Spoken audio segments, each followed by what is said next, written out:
Hello, I'm Brian Shakin, Senior Economist from the Conference Board, and welcome to Economics Watch for the month of December. This is our last Economics Watch episode for the year, so Happy New Year to all of the guests who have been following us throughout the year.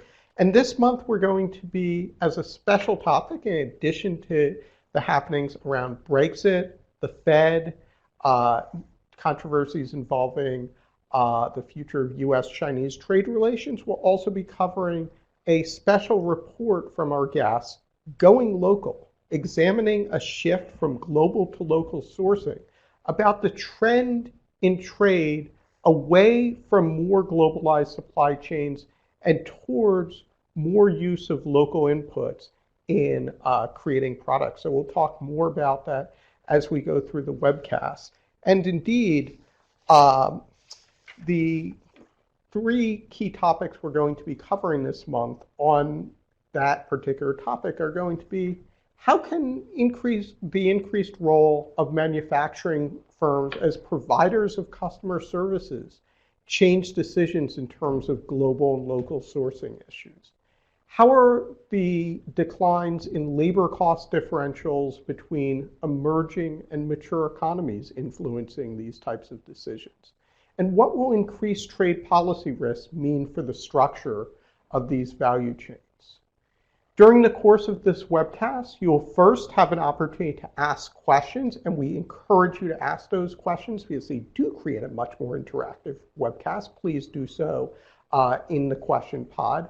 And in addition, you will have the opportunity to earn CP credits. Simply hang on the webcast for the entire length of the program. During the webcast, 3 pop-ups will come on. Click OK. And participation will only be given for live credits, so just type your name and email address in the space provided in order to get those CP credits. Now to introduce our guests. First, from Brussels, we have Klaas de Vries, who is our associate economist for the Conference Board and played an integral role in creating a lot of the analysis around our recent Global Economic Outlook report, but has also played a key role in this Going Local report. So Klaas, welcome to the program. Thank you, Brian. Looking forward. In addition, in Brussels, we also have Aloria Maselli, Senior Economist for Europe, who also has played a key role in creating this Going Local report and is also an expert on all things Brexit, including the Irish backstop. Hello, everyone. Thank you, Brian, for the kind introduction, and it's been a fantastic year. Really. And then finally, making his long-awaited return to the New York studio from yesterday is Gad Lebanon. He's our Chief Economist, North America. Thank you, Brian. Pleasure to be here again. Okay, so we start with a poll question. And that poll question is, how do you expect recent stock market volatility in the US, UK, and elsewhere to influence your firm's 2019 profits? What's happening as a result of the fact that in the US, in the UK, and elsewhere, there has been a lot of stock market volatility? Is that something that's going to cause firm profits to be lower, or will some of this stock market volatility end up blowing over and end up being perhaps less of a concern? So I think now we're going to close the poll. And starting with Aloria, what we see here is a slight negative impact is the leading response. What do you think about that response, and how does that relate to the current European environment? Well, of course, I guess it depends where you're sitting all the time, because I see nobody says large negative impact. And so I guess no one watching the webcast here is from the UK, because the volatility of the pound has been unbelievable since the Brexit referendum. So that's my connection on a European. Gad, you recently wrote about the idea that perhaps the recent stock market downturn is not consistent with the data. I'll give you some time later in the program to discuss those remarks in more detail. But for right now, what do you think of the fact that our members seem to think that there'll be a slight negative impact, but not too much of a negative impact on profits for next year? I think that would be consistent with my view. I think the US consumer or households, which are the main drivers of the US economy, shouldn't really be influenced by a lot of what's going on in financial markets. And as long as the consumer is doing well, I think it would be hard for the US economy to grow by less than 2%. And indeed, that differentiation between the consumer and business outlook will be a repeated theme during the course of this webcast. So, Loria, Klaus, starting with you, we see that we see a lot of stock market volatility, both in the US, the UK, but what is happening from the perspective of risk of recession in global economies right now? So focusing on the mature economies, we do see there some soft spots, especially in the euro area, Germany and Italy. But currently no major mature economy is in a recession. If we would have to name two countries that we should watch out for more closely, then I would say UK and Japan. UK for the reasons we have discussed in this program at length in previous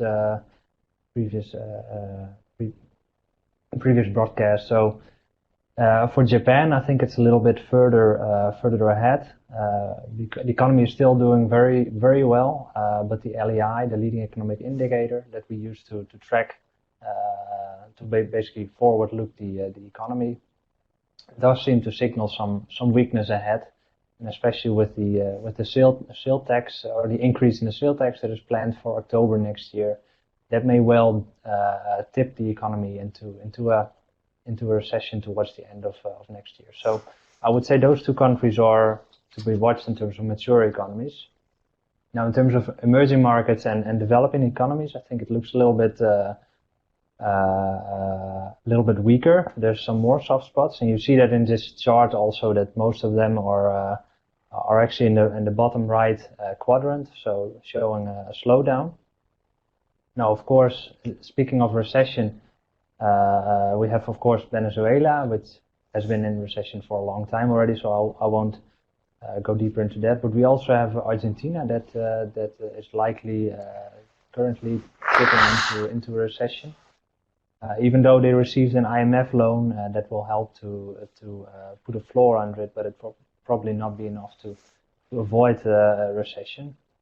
And then, of course, we have Turkey and Iran that are also very likely to dip into a recession currently for somewhat different reasons. One way we can track whether how economic outlooks are changing among emerging markets is to think about trends in business investment. You have a chart here that tries to answer that question. What is happening in business investment among emerging markets? So which emerging markets should we expect to see a rise in growth rate in terms of business investment, and which may struggle a little more because confidence is starting to ebb in those countries?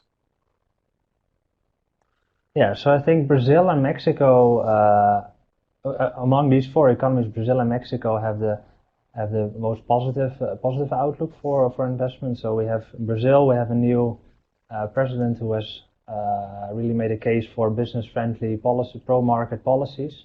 Of course, the question is still whether he will be able to make a success of it, because there's a divided Congress that he has to work with. But still, I mean, that is a reason for optimism, for at least for investor optimism for this country. Now, Mexico, also a country that we discussed in previous broadcasts. Clearly, they benefited a lot from the signing of the trade deal with the U.S. and Canada. And as long as the U.S. is doing fine, Mexico also should have a positive outlook. Now, turning to the other two economies, regarding China, there is, as you can see on the chart, there has been a long-term shift here. That has everything to do with the rebalancing effort that is going on. That is, the economy is basically trying to shift away from a investment-led, export-led economy to a more services and consumer demand economy. So part of that, of course, is to slow down your investment. But actually, what we see in the short term is that there are some signs for concern, and especially coming from real estate investment. And again, in the longer term, this is perhaps not a problem. It's maybe even good that the real estate sector shows some slowing down regarding all the overcapacity. But for the short term, I think that may be a reason for concern. Now, the other country, for somewhat different reasons, is India, and that has to do more with policy uncertainty, I think. So we had, was it yesterday or last week, we had already elections in a number of states, and what we see is that the ruling party has lost a couple of those elections, and also the expectation is for the next election of coming May, the countrywide election, is that it will see a pretty divided government. That is a reason for, or let's say a weak government that will not be able to push through reforms or really make investor-friendly policies. So that is a reason for concern there. On the other hand, of course, there's a lot of political tensions also in India. There have been a lot of high-level resignations recently. Just last week, the central bank governor resigned. But it's not the only one. There have been in recent times also other the chief economic advisor to the current government, for example, has resigned, and there are more high-level people that are voicing their opposition to the current state of affairs. So that is all is weighing on their investment. Klaus, a quick question following up on China from our audience, which is, how do you expect China's currency controls to impact economic growth in China?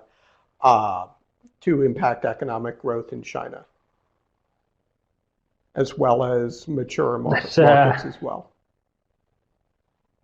Yeah, well, that's a difficult question. I think there's a long overdue correction that is needed for the currency, and but honestly, I'm not sure this can have a big impact because the problems. The Chinese economy is on this what we call this long sought fall in the long run, and it has a number of constraints in this path. So the currency controls might be one of them in the short term, but there are bigger constraints than that, and the challenges are much more on rebalancing the economy. And we're not sure this is actually happening. So I wouldn't overstate the importance of currency controls. That would be my answer. No, I think Ilaria is absolutely right. It's a matter of thinking about what is the long-term process in terms of a transition towards a more consumer-led economy that the Chinese economy is going through, and why is that causing a slowdown right now? That's really the way to think about current dynamics in China. And I think those dynamics that we saw in Klaus's last slide about the slowdown in investment growth in emerging markets is certainly one factor that's contributing to a weaker outlook in Europe. But another factor indeed is less confidence among consumers and a growing belief among consumers that perhaps a recession is approaching. So, Ilaria, what are recession risks among consumers looking like in major European economies, and how is that affecting your view of the overall outlook? All right, Brian, I'm going to jump a couple of slides back just because you don't see the European flag on this chart. And that's because it's hidden. It just moved down from the expansion quadrant to the slowdown quadrant. I checked, believe me. You don't see it, so you have to trust me on this one. But I wanted to just go back to this for a second, just to give an overview of where we are with the economy as a region, as a whole. So I'm talking about the euro area. Just to put things into perspective, and that's what you might see in the short videos that we are about to release after this webcast. The European economy had a very strong momentum exactly a year ago. Growth was very strong from 2017, and it has been also quite strong during 2018.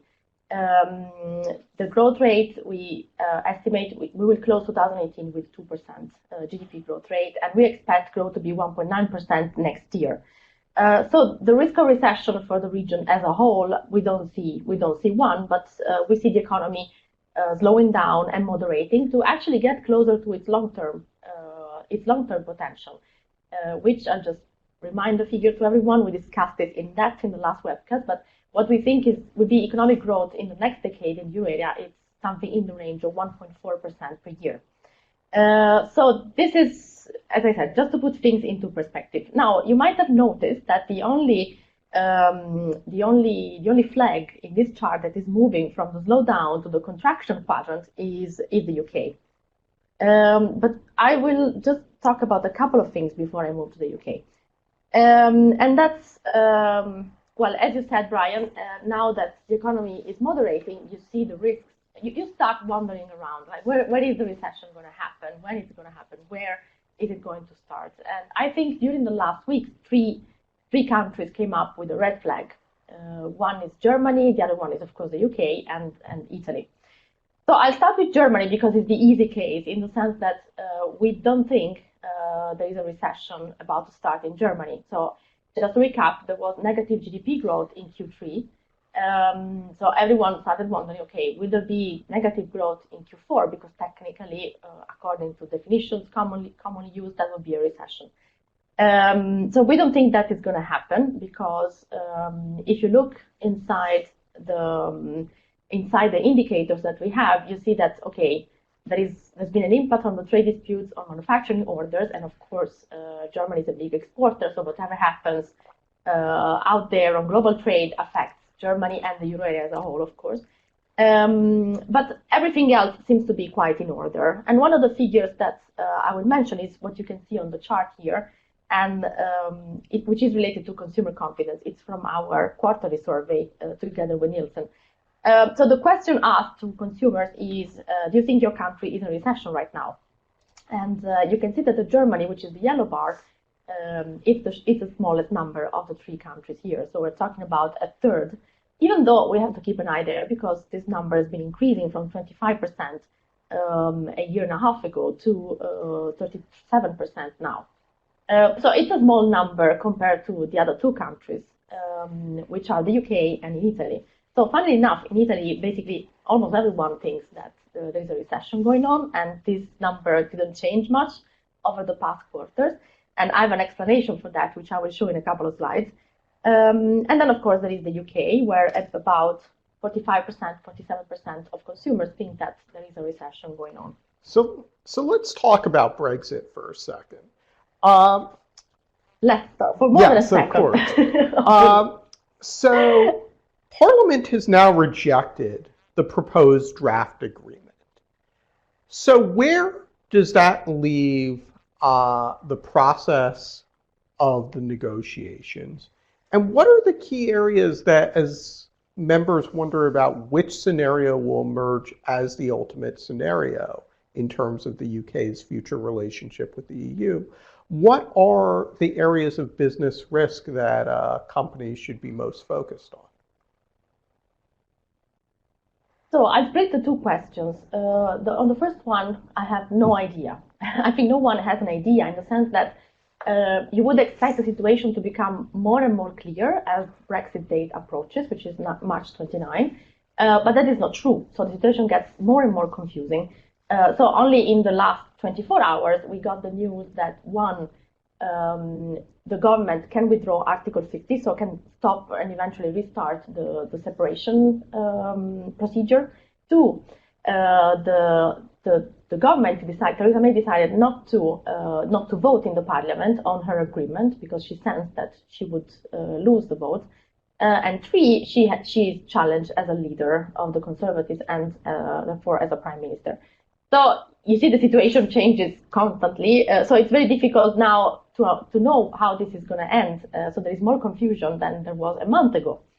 Now, and this we can debate for hours, but I don't think this is the right place to do that. And I know we have other topics to cover during this webcast, so I'd be happy to answer questions separately. Now, I move to the areas where business can be affected, and I think this is more clear, and it became more clear thanks to the conversation with a lot of our members and our analysis of data and the situation.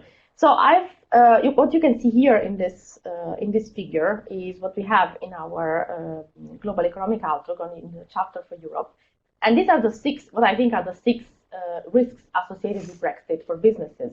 And whenever I talk about this, I always invite the audience to sort of play a game, which is like, what is your level of pain from 1 to 6? So I think it's a useful exercise to look at the different issues and then see, okay, from 1 to 6, my Brexit pain level is 3 or 4. Many companies are in between 3 and 4, I have to say, but there are some companies which score 5 or 6. So it's a major challenge. So I'll just list them briefly, and then probably we have to move on. But so these are the areas. So one is the supply chain. In case of hard Brexit, the disruptions will be huge. So forget about getting things from France to or from Belgium to the UK in 4 hours. I mean, this is not. We're talking about days, not about hours anymore. So all the just-in-time approach, if you have a single piece coming from the UK, is at risk.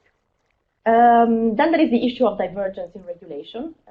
This, even with the soft Brexit, even unless we're talking about a Norway type of agreement, which is not the most favorable outcome. It is not the most probable outcome of the process.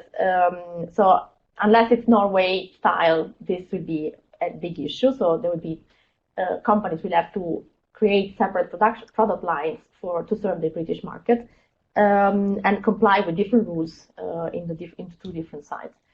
Another one is the pool of talent and workers.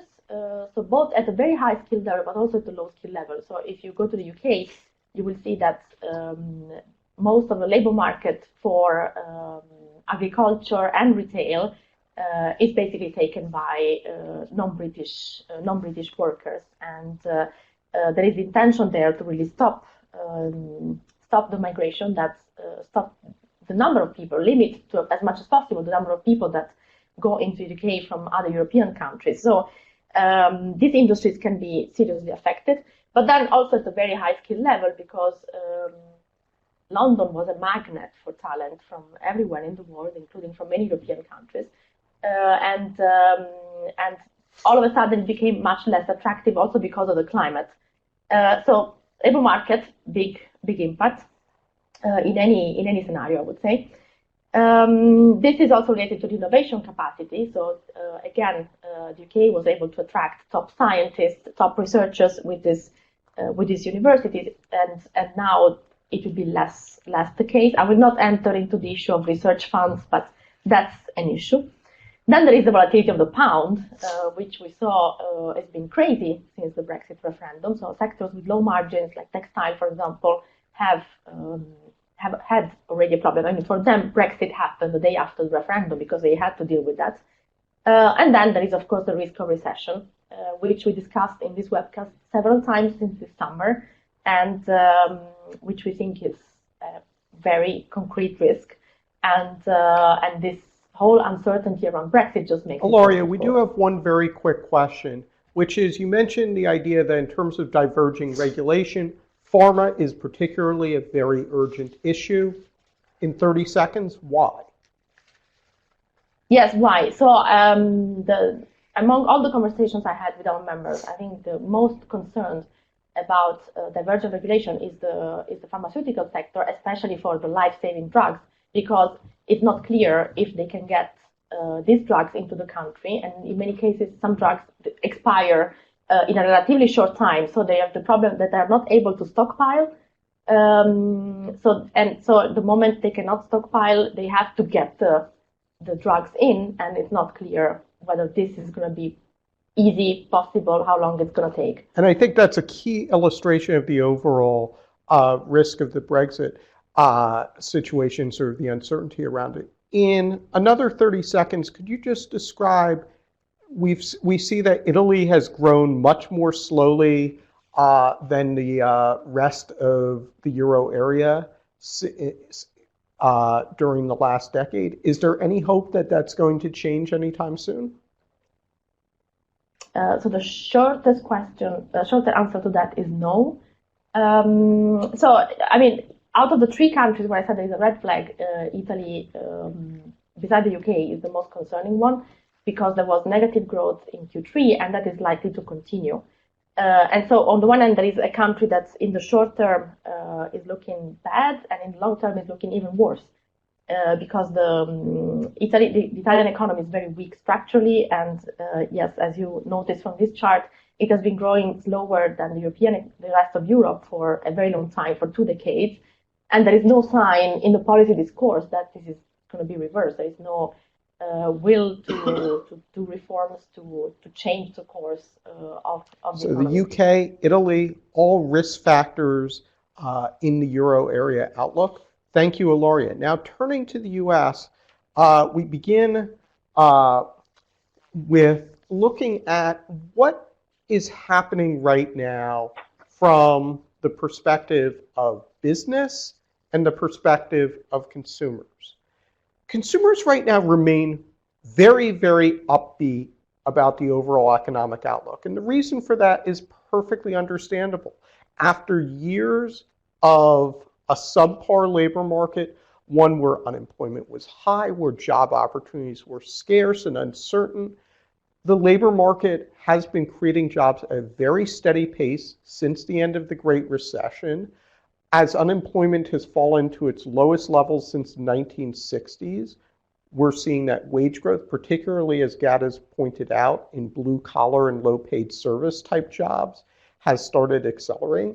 And the end result of that is much higher consumer confidence and increased spending on the part of consumers.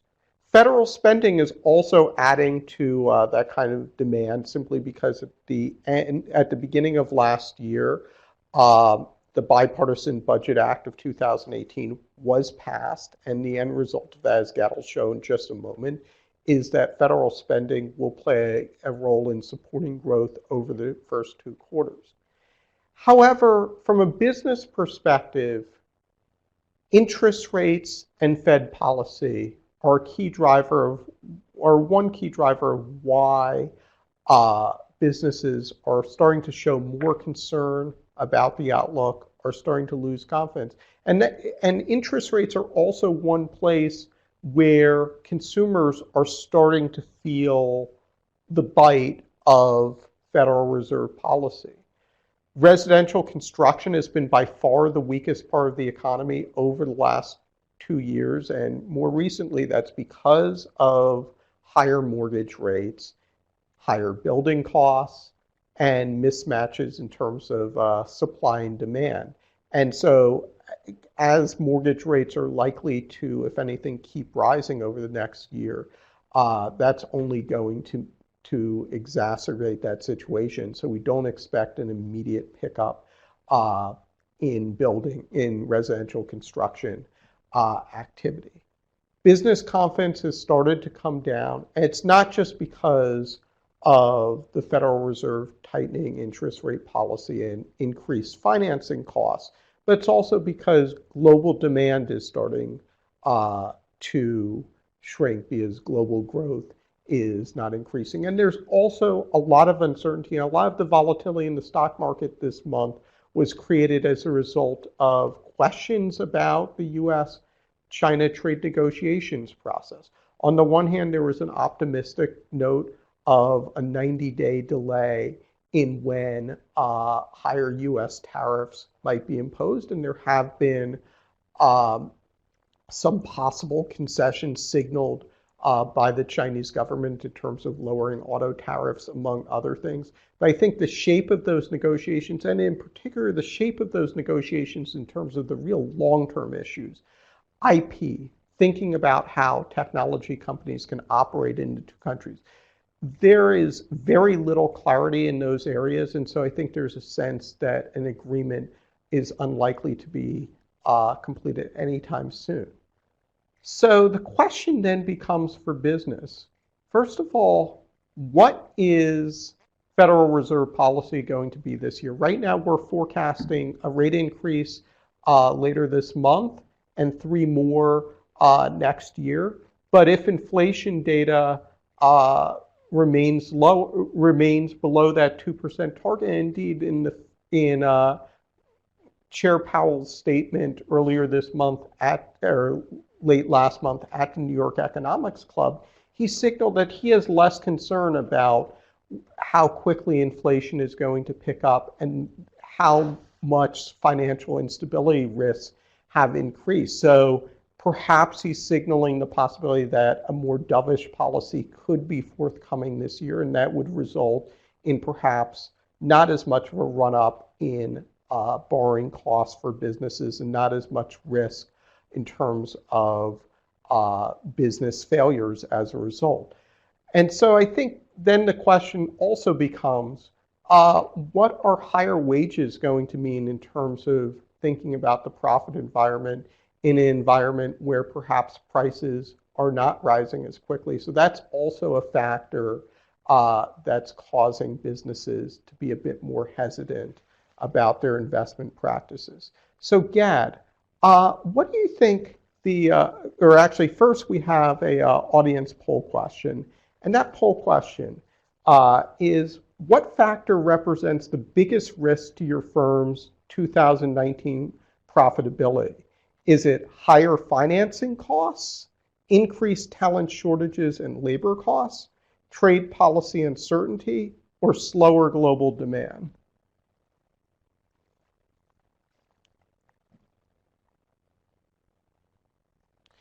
And we're going to close the poll now. It seems like slower global demand is the biggest factor. And Gad, when you look at our economic outlook, what do you see as the biggest concerns for business during the next year, and the things that our members should be most aware of as they're formulating 2019 strategy? Right. No, so I think most of our members are large multinational companies, so they are impacted to a large degree not by what's happening in the US only, but what's happening in the rest of the world. So I think the slowdown in the rest of the world is impacting US companies more than it is impacting the US economy, which is not exactly the same thing. Another thing that is troubling businesses is the increasing labor market tightness and labor cost, which is the second ranked issue here. And that's again a thing that is going to hurt business profitability, but it's actually only going to boost US consumers' purchasing power. So again, so there are several factors that are impacting business profitability, but are not hurting or are unlikely to significantly limit the purchasing power of US consumers. That's why I think consumers are more confident than business executives right now. So you mentioned the greater confidence of consumers. And when you're talking about that consumer confidence, why is it that our members should find the greater confidence of consumers to be reassuring going forward, looking into 2019? Well, I think consumer confidence largely depends on labor market conditions. And at the moment, 3 out of the 5 questions that we have are about current labor condition, future labor conditions, and future financial, future personal income. And all of those look pretty good.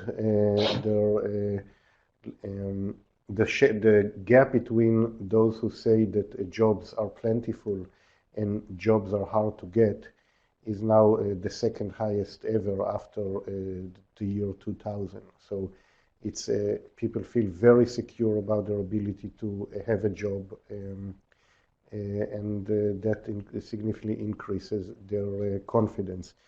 I would say, in addition, it's not just consumer confidence that is high, but also consumer spending. We had several quarters, and it seems like the holiday season was off to a great start. So there's certainly both the ability and the willingness of U.S. consumers to purchase. Absolutely. And you wrote about how a lot of the stock market volatility, you wrote an excellent Market Watch column about how a lot of the stock market volatility may not be quite assessing the current economic environment right, especially because that labor market strength and that consumer demand is going to support faster growth. Could you talk a little about that? Yeah, there is, I think, a disconnect between corporate profits outlook and consumer spending outlook, and that's one of the reasons for the disconnect between what we see in the financial markets right now and what we see in the current economic activity. I think another reason for this disconnect is this one episode of inversion of the yield curve that for a few days the 3-year interest rate was higher than the 5 years interest rate. Usually the longer the maturity, the higher the interest rate. So when there is a period where a shorter yield would be higher than a longer yield, that's an unusual situation. I think markets took it very, very seriously, too seriously, I think, because if you look historically, how long it takes for a recession to begin after the first inversion of the 3 versus 5-year interest rates, it could be anywhere between 9 months and 69 months. So I think perhaps the only conclusion that we can take from this is that a recession is probably not going to happen in the next 9 months.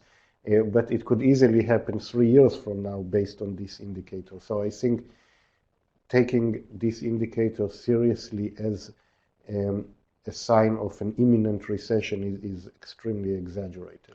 And I think it's important to note that gap between the 3 and the 5 year is really a statistic that only became of importance in the last week. Yeah. Traditionally, it's the 2 and the 10 year yield spread that people look at when looking at these inversions. So I think that's another reason why perhaps this high hysteria is a bit overblown.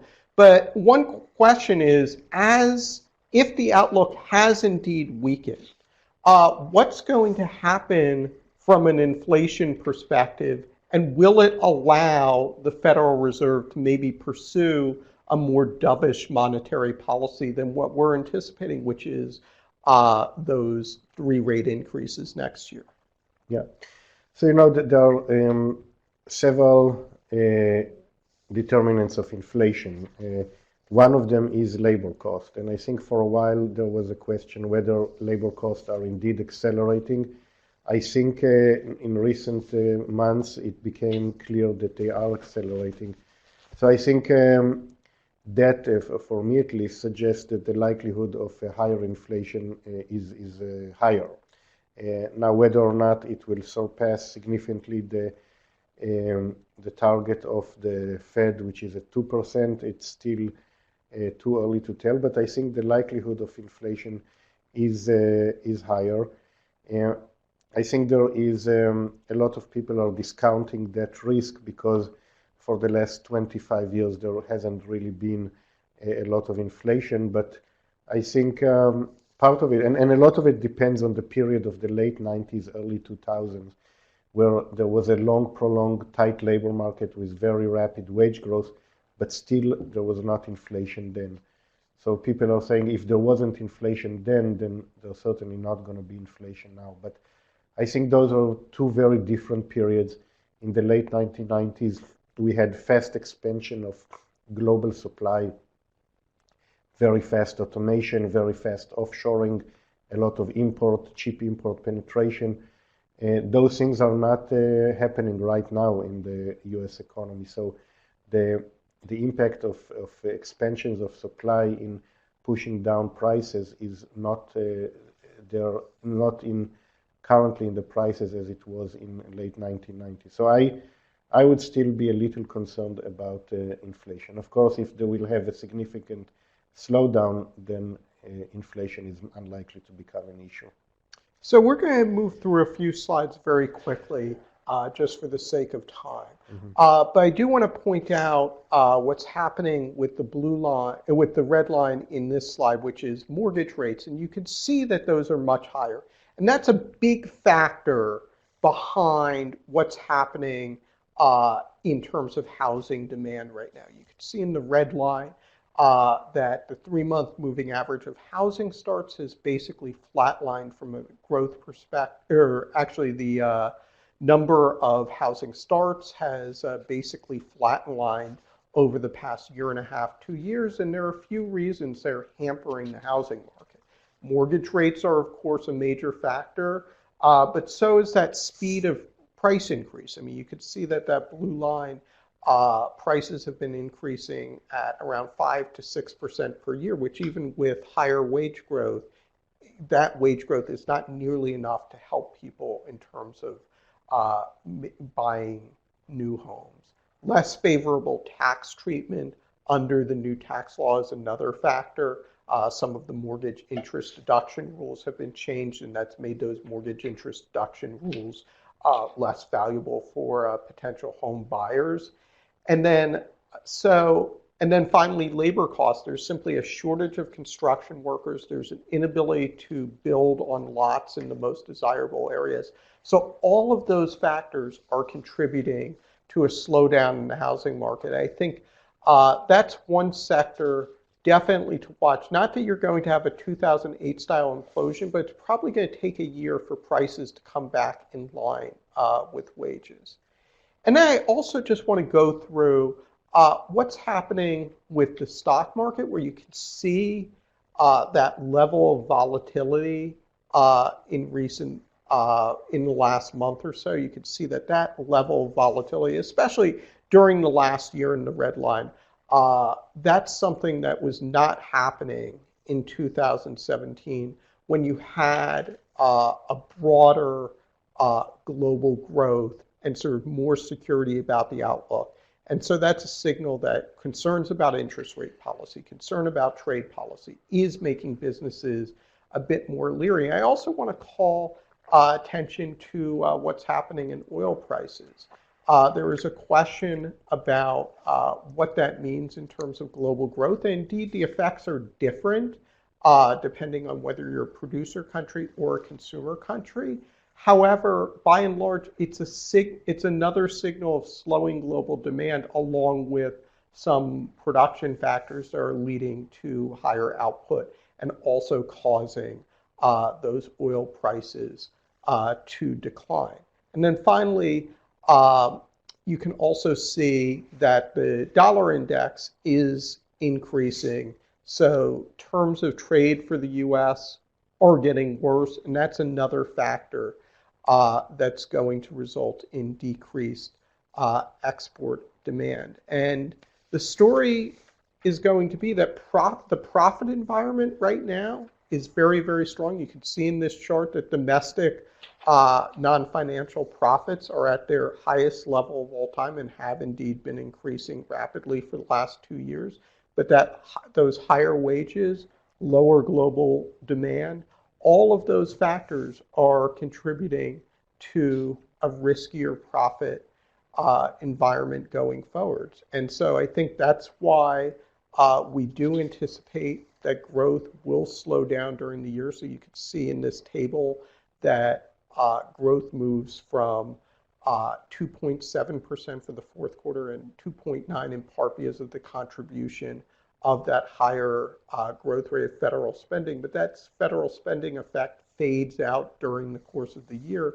And so by the second half of the year, you have, as Gad rightly notes, growth that is much closer to long-term trends at around 2.3, 2.2%. And indeed, we expect that to continue into 2020.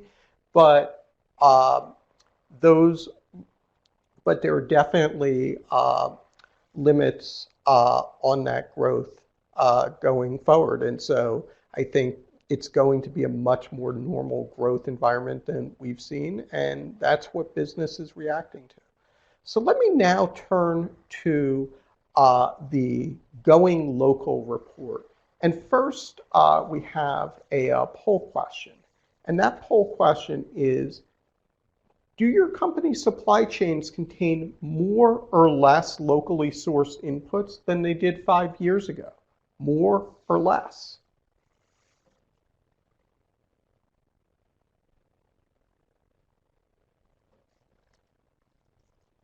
All right, we're waiting for responses to the poll come in.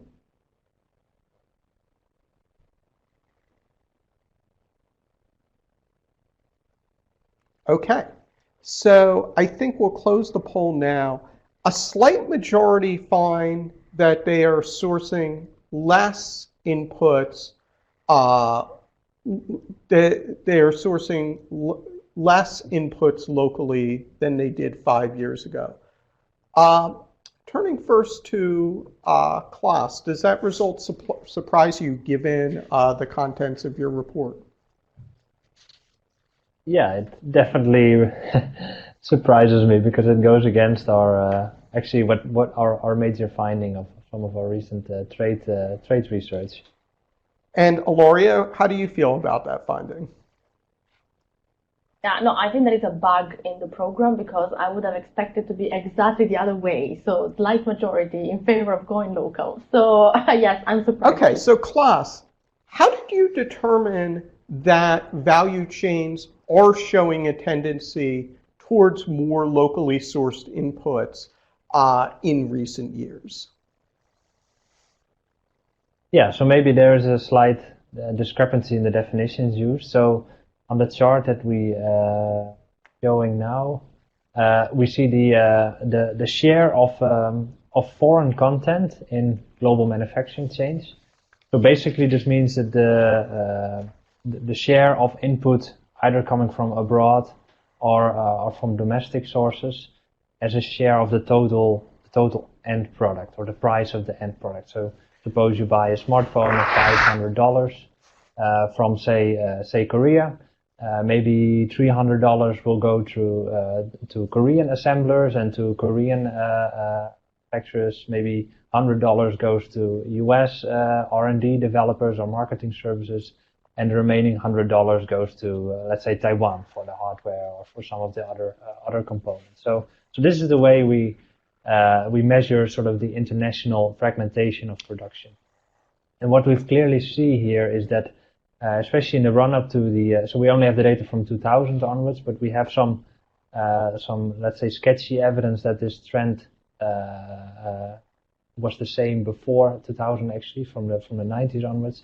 But especially in the run-up to the crisis, and especially since China joined or entered the WTO in 2001, there was an enormous increase in the international fragmentation of production. So increasingly, inputs were basically sourced from abroad in the production of goods. So this is manufacturing only,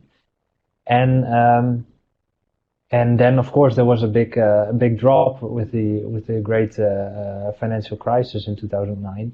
But then quite quickly it appeared that it was rebounding to the previous levels and would continue its previous trend, and that exactly is what we're seeing has not happened ever since. Now, of course, we have the data until 2014 here. That is because there's massive amounts of calculations and data that is going in here. So we simply don't have the comprehensive data that is necessary for this exercise to do it for more recent years.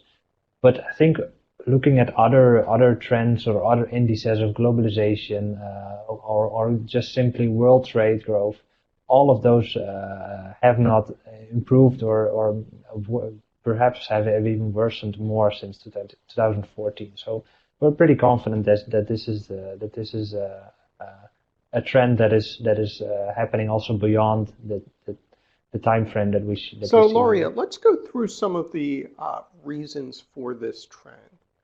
To what extent have changes in labor cost patterns influenced these developments? Well, it's difficult, of course, to say what. I mean, there are several factors behind this change, we believe, and that's what we are writing in the report. By the way, this is not published yet, so this is the avant-premiere of this of our findings, and it's one of the first time we discuss it. So we're very happy to do that and take questions to challenge us. So it's very difficult to say if it is one reason or the other. So I really cannot say that X% of this change is due to change in labor cost. But I think we mapped quite clearly what are the reasons behind this change, and we see three factors. One is indeed related to labor market, and it's not only labor cost. So labor cost is of course one component. And you can see here, for example, how the relative wages change between China and the US. So labor market in China changed a lot in the last 2 decades, and inevitably, of course, wages are increasing. Whereas wages didn't increase that fast in the Western economies. So the relative wages changed with an acceleration in labor costs in Asia and in China compared to the West. But that's one of the three factors related to the labor market. I think there is also an issue with productivity and quality. So there is a big gap in productivity levels between the advanced economies and China. And so companies started to reassess this labor cost advantage because, of course, it's much cheaper, but also the quality and the productivity is much lower. So you have to take that into account. Even though, of course, wages are much easier to count. I mean that the labor cost advantage is much easier to calculate. But then I think there is also a factor of labor shortages, Gad's favorite topic, because there is a lot of competition for medium-skilled and high-skilled workers in China, and that also is having an impact in choices, in location choices, I would say. But what about the cost of exporting different types of components? How does that play a role? What did you say, What Brian? about the cost of exporting different types of components? How is that playing a role? Well, there is a second set of reasons that we map, and these are related more to complexity and risks. And this, I think, emerged a lot also from the conversations that we had around this topic. So some people say that supply chains became too difficult to manage because they became incredibly complex. Because to make an end product, you can have suppliers coming from everywhere, and you have to understand every single market, make sure logistics can be very complicated. So they might have reached a level where they became too complex, and then the fact of exploiting lower costs in a country is offset by the complexity of the transaction. So that's another set of reasons. Then there is the issue of IP protection, which is very sensitive and is very much in the debate right now. It's in the policy debate right now, but it's been in the business debate for longer. There is all sorts of other risks like cybersecurity and exchange risk. So this is more a second set of reasons that has to do with I would say risks and complexity. But then there is a third thing, which I think is actually the most interesting one, which has to do more with changing business strategies. And I think there are two key issues here. One is the fact that manufacturing companies are less manufacturer in the sense that companies are moving away from selling a good, something, and they're more selling an experience. And this makes the service component of the manufacturing product much bigger, and services are more local. So that's one thing. And then the other thing, perhaps more European than American, but you tell me if I'm wrong, which has to do with sustainability. So there are some companies that say, look, sustainability for us, it's a key driver for growth. It's influences the way we go to market, our plans for the next decade. So if we want to stick to that value, we have to source more locally, and that's again another factor related to business strategy that influences this choice. Just a quick question, Ilaria. The trend of going local, is it stronger in some parts of the world than in others? Do you have data beyond the globe for specific countries or regions? So we have a data set. So our analysis is based, thank you, Gal, for this question, because it's important to clarify. So we have this analysis for 18 manufacturing industries in advanced economies only. So this is something that we see in the US, we see in some European countries. We have data for other countries as well, but they're not as reliable, I would say, as the data for the advanced economies. But one really interesting breakdown that you make in this study is thinking about, for firms that are localizing production value chains, both versus those who are not, Klaas, what does that mean in terms of their performance across certain key economic variables?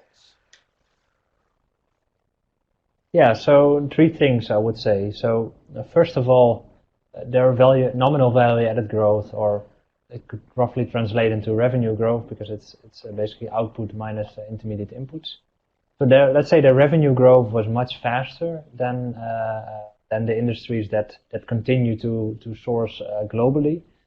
But as you can see, and that's my second point, a lot of that actually has to do with price increases that were much faster in the going local industries. And we theorized a little bit about that. It may have to do with things like what Ilaria just mentioned about concerns about sustainability and customer preference for locally produced goods. It may well be that customers are willing to pay a higher premium for those kind of services. So that gives these firms somewhat more pricing power, you could say. Though on the other hand, I should also note that in the going global industries, one of the more prominent sectors there is the computers and electronic goods sector. And that sector is of course known for having large price declines, especially if you take the quality into account. Just think of buying a laptop today compared to 10 years ago. It may even be cheaper, but its performance is just astronomically better. So there's a little bit of counterweight to that story, I would say. Now my third point is that, and that's basically the real value added growth, or let's say the volume growth. Between those two groups, it's more or less similar. The going local group has a little bit of an advantage here, but overall, it is roughly comparable. And what about from a productivity perspective? Yeah, so that's actually an interesting point, because as I said, the volume growth in the going global group was a little bit weaker, but interestingly, they actually performed this with fewer labor inputs, and that's what you can see on the chart. So the bottom panel shows you the total hours worked, which is basically the number of persons in that industry times their average hours worked per year. And as you can see, the going global industries, so those industries that continue to source globally, they actually shed labor, continue to shed labor, as was the trend, as we have seen in the mature economies regarding manufacturing workers. But for the going global... So this may not be a matter of the advisability of such business practices, but simply a matter of what is the industry composition and which industries tend to be most productive, but it may be that each sector is sort of doing what makes sense in terms of where it's sourcing inputs from. Yeah, of course. Well, we think we see this trend pretty much across the board, but yeah, there are some industries where it is more pronounced than it is in others, indeed, and in some countries it's more pronounced than in others. So yeah, there are of course some specific considerations. So very quickly, Ilaria, should we expect this trend to continue? And what are the key aspects that businesses need to think about in terms of the business implications of this trend? So Brian, we have a lot that we want to discuss about this. So I hope you will invite us again to talk more about this report. But I'll try to give a let's look ahead perspective into the new year, and we think this is going to continue. So an increasing share of inputs in the manufacturing sector will be sourced more locally than this has been done in the past. And there are a couple of reasons for that. One has to do, of course, with technology. The other thing is that, as we wrote already in a report in March, which was the first report before this one that we are about to publish, we don't expect trade to grow faster as it used to be before the global financial crisis, where it started increasing a lot, precisely because a lot of intermediate inputs were traveling around the world. So we don't expect that to come back. And then, of course, there is the trade disputes. And I think this report comes out at a very interesting point in time, because now everyone talks about trade and how the current system and regime is challenged by the trade disputes. But actually, this is something that started, as you saw in the first chart of this part, it started in 2011. So long before the trade dispute started, the behavior of manufacture has already changed. So this is, I think, an important insight in this report. No, absolutely. And thank you, Ilaria and Klaas, for sharing your report with our members. You can view more about our Economics Watch webcast series using these links. There's a publication and also some web videos that are available. Next month, Economics Watch will talk about the C-Suite Challenge Report for 2019, welcoming back Gada and Ilaria to go over what do executives across different job titles think are going to be the key business challenges for next year, with a special focus on transforming the future. You can also view our Global Economic Outlook portfolio of products using the link presented on this page. And then finally, please leave your feedback and suggestions for us and take the survey that will come up at the end of this webcast. So for Ilaria Maselli and Klaas de Vries in Brussels, for Gad Lebanon in New York, I'm Brian Shakin, wishing you a happy holiday and a happy new year. Thank you. Thanks, Brian. Thank you. Thanks.